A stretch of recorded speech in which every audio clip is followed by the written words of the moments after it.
ডিব্ৰুগড় সমষ্টিত ইভিএমৰ বুটামত যেতিয়া প্ৰিজাইডিং অফিচাৰে জাহাজ চিনত ভোট দিলে পদুম ফুলৰ চিনলৈ যোৱা যিটো আপোনালোকে বাতৰি পালে আজিলৈকে সেই বাতৰিটো আকৌ নবজা হ'ল। আমি সকলোৱে ৰিভোট হোৱাটো আমি প্ৰতিবাদ কৰিছোঁ, কিন্তু এজন দুজন ব্যক্তিহে সেই প্ৰতিবাদ কৰিছে, কিন্তু বহুত মানুহে এতিয়াও প্ৰতিবাদ কৰা নাই। আমি বিচাৰিছোঁ ৰিভোট হ'ব লাগে, কাৰণ যিটো অনৈতিক কাম হৈছে সেই অনৈতিক কামটো আকৌ ৰিভোট হৈ আমাৰ লিগেলি হিচাপে হোৱাটো আমি বিচাৰোঁ।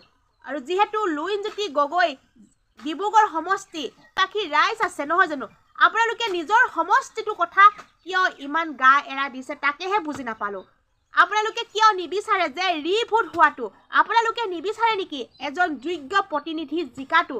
যদি আপোনালোকে যোগ্য বুলি যদি লুইনজ্যোতি গগৈক যদি আপোনালোকে ভোট দিছে, যদি আপোনালোকৰ ভোটখিনি যদি পদুম ফুললৈ গৈছে, তেতিয়া আপোনালোকে যদি যিজন যোগ্য প্ৰতিনিধি যদি জিকাব নোৱাৰে, যদি আপোনালোকৰ সমষ্টিত অযোগ্যজন জিকি যায়, তেতিয়া আপোনালোকৰ কেনেকুৱা লাগিব? আপোনালোকৰ সকলোৱে বাক স্বাধীনতা আছে, আৰু আপোনালোকে বাক স্বাধীনতাসমূহ সাব্যস্ত কৰক। আপোনালোকে কমেণ্টত লিখক যে আমি ৰিভোট হোৱাটো বিচাৰোঁ। ইমান এটা ডাঙৰ ঘটনা ঘটি গ'ল, আপোনালোকক ধিক্কাৰ দিছোঁ, আপোনালোকক মই গৰিহণা দিছোঁ যে আপোনালোকে এনেকুৱা ক্ষেত্ৰত কিয় মাত নামাতে। আপোনালোকে এনেকুৱা ক্ষেত্ৰত মাত মাতিব লাগে য'ত নেকি ২ নম্বৰী কৰি যদি বিজেপি চৰকাৰখন জিকি যায়, য'ত যদি আপোনালোকে পদুম ফুলত ভোট নিদি যদি জাহাজত দিছে, তেতিয়া আপোনালোকে যদি ভোটটো যদি পদুম ফুললৈ গুচি গৈ আপোনালোকৰ অযোগ্য নেতাজন জিকাই আপোনালোকৰ সমষ্টিটো যদি উন্নয়ন নহয়, তেতিয়া আপোনালোকৰ কেনেকুৱা লাগিব? আমাক যোগ্য প্ৰতিনিধি লাগে। অৱশ্যে মই লুইনজ্যোতি গগৈক তাত ভোট দিব নাপাওঁ, কিন্তু হ'লেও লুইনজ্যোতি গগৈ এজন ভাল মানুহ হিচাপে, এজন যোগ্য প্ৰতিনিধি হিচাপে স্বীকাৰ কৰোঁ, ভাল পাওঁ। সেইটো কাৰণে মই ভিডিঅ' এটা প্ৰস্তুত কৰি আপোনালোকৰ মাজলৈ শ্বেয়াৰ কৰিছোঁ, যাতে মোৰ দৰে আপোনালোকেও নিজৰ নিজৰ বাক স্বাধীনতা সাব্যস্ত কৰক। আপোনালোকে বিচাৰক যেতিয়া PVMৰ বাকচত যদি ভোট যদি প্ৰিজাইডিং অফিচাৰে সেই কাম কৰোঁতে কোনেও নেদেখিলেহেঁতেন, তেতিয়া কি হ'লহেঁতেন? আৰু তাত থকা পুলিং এজেণ্টখিনিয়ে দেখিলে কাৰণেহে এইটো ৰহস্য ফাদিল হ'ল। আৰু যিজন প্ৰিজাইডিং অফিচাৰে ইভিএমৰ বুটামত যদি এইবিলাক জালিয়াতি কৰিছে, সেই প্ৰিজাইডিং অফিচাৰজনক ৰাইজক কিয় চিনাক্ত কৰি নিদিয়ে? যিজন প্ৰিজাইডিং অফিচাৰে যদি এইবিলাক জালিয়াতি কৰিছে, ইভিএমৰ বাকচত যদি ডুপ্লিকেট কৰি বিজেপি চৰকাৰক জিকাবলৈ চেষ্টা কৰিছে, সেই প্ৰিজাইডিং অফিচাৰজনক কিয় ব্যৱস্থা বিহিত নকৰে? নে তাতো কিবা মেনেজ হৈ গ'ল নেকি? কাৰণ শাসনাধীন চৰকাৰে বোলে বহুত কিবা কিবি কৰিব পাৰে, নিজ ইচ্ছা গ'লে মানে দুখীক সুখী কৰিব পাৰে, সুখীক দুখী কৰিব পাৰে। এই শাসনাধীন চৰকাৰে এইবিলাক নমুনা যিখিনি জালিয়াতি কৰি আছে। আৰু এটা কথা মন কৰিব, লুইনজ্যোতি গগৈৰ ক্ষেত্ৰত এনেকুৱা হ'ল, যদি গৌৰৱ গগৈৰ ক্ষেত্ৰতো যদি তেনেকুৱা হৈছে, আপোনালোকে দেখিছিলে, মই দেখিছোঁ। কাৰণ CCTV কেমেৰা সকলো চেণ্টাৰতে CCTV কেমেৰা লগোৱা নাই। আৰু যিটো ইভিএমৰ যেতিয়া বুটাম টিপিবলৈ গৈছিল বুঢ়া বুঢ়ী বা বৃদ্ধ মানুহে, সেই ইভিএমৰ বুটাম টিপুতে দেখা নাই। কাৰণ নিজৰ যোগ্য প্ৰাৰ্থীজনক ভোট দিবলৈ যদি তেখেতসকলে চকুৱে মুনাই নাই তেতিয়া। আৰু যেতিয়া ইভিএমৰ বুটাম টিপুতে যেতিয়া আপোনালোকে জাহাজ চিনত বা অন্যটা চিনত যদি ভোটটো আপোনালোকে দিব বিচাৰিছে, যদি সেই ভোটটো গৈ সকলো ক্ষেত্ৰতে যদি পদুম ফুলত পৰেগৈ, তেতিয়া নিশ্চয় জিকিব, নহয় জানো? কাৰণ ২ নম্বৰী কৰি হ'লেও জিকিব। আৰু এইটো আমি কেতিয়াও মানি ল'ব নোৱাৰোঁ। আপোনালোকে কিয় ইমান দিনে ৰৈ আছে, প্ৰতিবাদ কৰা নাই যে ডিব্ৰুগড় সমষ্টিটোত ৰিভোট হোৱাটো আপোনালোকে নিবিচাৰে নেকি?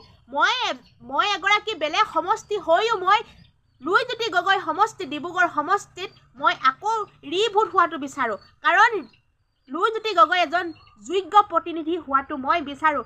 আপোনালোকে ডিব্ৰুগড় সমষ্টিৰ ৰাইজে কিয় এনেকৈ ৰৈ আছে তাকে মই বুজি পোৱা নাই। আপোনালোকে কিয় এনেকুৱাকৈ ৰৈ থাকিব সেইটো আপোনালোকে নিজকে নিজে সোধক। কাৰণ আপোনালোকে দুৰ্নীতি, লুণ্ঠন এইবিলাক আপোনালোকে ভাল পায় নেকি? দুৰ্নীতি এইবিলাক আপোনালোকে ভাল পায়, আপোনালোকে কিয় মাত নামাতে? আমাৰ বাক স্বাধীনতা আছে, আপোনালোকে ভয় নকৰিব। নিজৰ গণতান্ত্ৰিক দেশত আমি থাকিও যদি আমি বাক স্বাধীনতাটো সাব্যস্ত কৰিব নোৱাৰোঁ, নিজকে নিজে আপোনালোকে ধিক্কাৰ জন্মিব, নিজে গৰিহণা জন্মিব নহয়। আপোনালোকৰ গম পাইছেনে আপোনালোকে সকলোৱে একতাভাৱে ওলাই আহক আৰু ডিব্ৰুগড় সমষ্টিত আকৌ ৰিভোট হোৱাটো আপোনালোকে নিবিচাৰে নেকি আৰু যোগ্যজন আপোনালোকে জিকাটো নিবিচাৰে আৰু গম পাইছিল যে বিজেপি চৰকাৰে যে হাৰিব বুলি কাৰণ লুণজ্যোতি গগৈ সকলোৱে ছাপোৰ্ট কৰে সেইটো কাৰণে এইবিলাক জালিয়াতি কৰিবলৈ বাধ্য হ'ল আৰু আমি কেতিয়াও মানি নলওঁ কাৰণ ৰিভোট হোৱাটো আমি বিচাৰোঁ বাৰে বাৰে কম ৰিভোট হ'ব লাগে যি অনৈতিক কাম হৈ আছে সেই অনৈতিক কামবিলাক বন্ধ হ'ব লাগে আৰু আমাৰ চকুতে ধূলি মাৰি ইমান অনৈতিক কাম কৰি আছে এই শাসনাধীন চৰকাৰে আপুনি মই চকুত পেলাবই পৰা নাই যদি পুলিং এজেণ্টে নেদেখিলেহেঁতেন সেই অনৈতিক কৰি বিজেপি চৰকাৰখনে বিপুল ভোটত জয়যুক্ত হৈ গ'লহেঁতেন আৰু যিজন প্ৰিজাইডিং অফিচাৰ সেই প্ৰিজাইডিং অফিচাৰজনক আমাৰ মাজত দেখুৱাব লাগে চিনাক্ত কৰিব লাগে নাম পৰ্যন্ত দেখুৱাব লাগে কাৰণ সেই প্ৰিজাইডিং অফিচাৰজনক কোনে বাধ্য কৰালে কিমান মোটা অংক দিছিল কোনে কৰাবলৈ বাধ্য কৰাইছে সেই A to Z আমাক লাগে আৰু আপোনালোকক লাগে নালাগে আপোনালোকে কমেণ্ট বক্স খোলা আছে কমেণ্ট কৰক কাৰণ মই এনেকুৱাসমূহ ভিডিঅ' প্ৰস্তুত কৰোঁ যি নেকি মানে অনৈতিক কাম কৰে যি ৰাইজত যি দুৰ্নীতি হৈ থাকে সেইবিলাকত মই ৰখি থাকিব নোৱাৰোঁ আপোনালোকে মোক বেয়া পায় প্ৰায় মানুহে বেয়া পায় বিজেপি চৰকাৰ হৈ ভিডিঅ' বনোৱাৰ কাৰণে প্ৰায় মানুহে মোক কমেণ্ট কৰে বেয়া পায় কিন্তু যিটো উচিত মোৰ যি বিবেকে মই উচিত বুলি ভাবোঁ সেই কথাটো মই কমেই যি মই চকুৰে দেখিছোঁ যি শাসনাধীন চৰকাৰে যিখিনি কাৰুকাৰ্য কৰি আছে যি অনৈতিক কাম কৰি আছে সেইখিনি মই নিজ চকুৰে দেখিছোঁ নিজৰ বিবেকে ভাবিছোঁ সেই কথাখিনি মই নিজৰ বাক স্বাধীনতা যেতিয়া আছে মই কমেই আপোনালোকে মোক যিমান কমেণ্ট কৰিলেও মই মানে তাত কেয়াৰ নকৰোঁ কাৰণ নিজৰ বাক স্বাধীনতাটো নিজৰ সাব্যস্ত কৰিমেই আৰু যি অনৈতিক কাম কৰি থাকে সেইখিনিৰ কাৰণে মাত মাতিমেই আপোনালোকে মাত মাতিব নোৱাৰিব পাৰিছে কিন্তু মই মাত মাতি যাম আৰু ডিব্ৰুগড়বাসী ৰাইজক মই আহ্বান জনাইছোঁ আপোনালোকে ৰিভোট কৰিব লাগে বুলি আপোনালোকে ওলাই আহক প্ৰতিবাদ কৰক আপোনালোকৰ নিজৰ যোগ্য প্ৰতিনিধিজন কেতিয়াও হাৰিবলৈ নিদিব কাৰণ ডুপ্লিকেট কৰি বিজেপি চৰকাৰে বা শাসনাধীন চৰকাৰে যি অনৈতিক কাম কৰি আছে যি ভোটটো যিসকলে ভোট দিয়ে সেই ভোটটো নিজৰ পদুম ফুলৰ চিনলৈ ভোট যোৱা কৰি দিছে EVMৰ মেচিনৰ দ্বাৰা আৰু EVM মেচিন চেক কৰিব লাগে আৰু আপোনালোকে দলে বলে ওলাই আহে একতাৰভাৱে আপোনালোকে প্ৰতিবাদ কৰক লুণজ্যোতি গগৈক প্ৰতিবাদ কৰক ডিব্ৰুগড় সমষ্টিটো ৰিভোট হ'ব লাগে আৰু বেছি ভিডিঅ'টো দীঘলে নকৰোঁ কাৰণ মই আকৌ চিঞৰিম ডিব্ৰুগড় সমষ্টিত ৰিভোট হোৱাটো মই বিচাৰোঁ আপোনালোকে বিচাৰেনে কমেণ্ট কৰি জনাব আকৌ আহিম অন্য এটা ভিডিঅ'লৈ ধন্যবাদ জয় অসম।